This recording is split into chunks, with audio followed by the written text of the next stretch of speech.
Ajde. Đubre. Ekipa u sastavu. Bocić Ivan.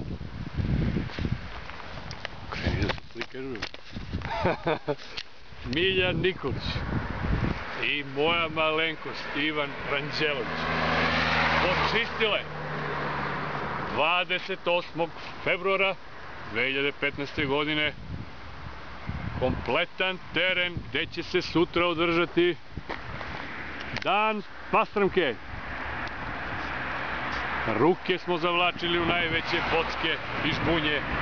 Sa paucima i raznim insektima se vatali u koštac. Stonoge su nas otrovne ujedale. Ja sam na 2 mesta izbušio prst na rđav šraf, ali evo rezultata.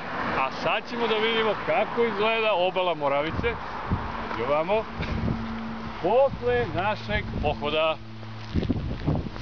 Da li se ovde vidi neko đubre? Vide se samo listovi, grančice i trava. A eno mesta gde su neki džiberi imali običaj da bacaju đubre. Tu smo našli ogromne količine usranog pampersa, krvavih uložaka, raznih starih stvari, uključujući i stvari koje su bacali neki ribolovci, pa čak i mušičari.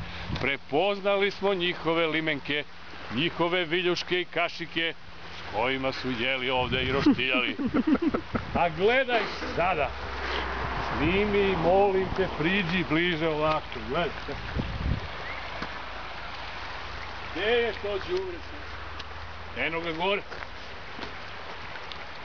A mi, gledaj ruke, srne, pravo, štroka, bakterije. Ali nije nam žao. Nije nam žao, niko nam hvala nije rekao, niti će da nam kaže. Ali ima gde se to boduje. Gledaj. Gledaj, snimaj, molim, čekaj, da ti ja pokažem. Gledaj. Znaš šta je tu bilo?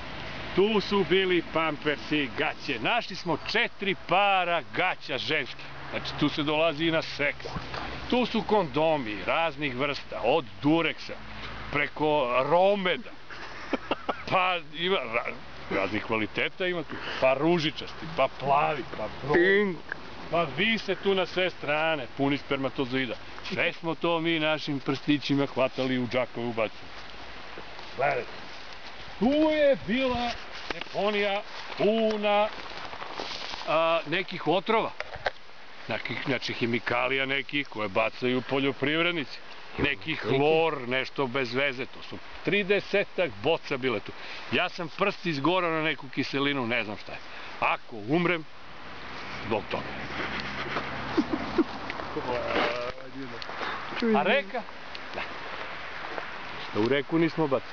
Sve smo u džakove stavljali, Koca je popušio cigaretu, Pikavac je ugasio i odneo u džak. A sad dođite na našu Moravicu, pa dobro razmislite pre nego što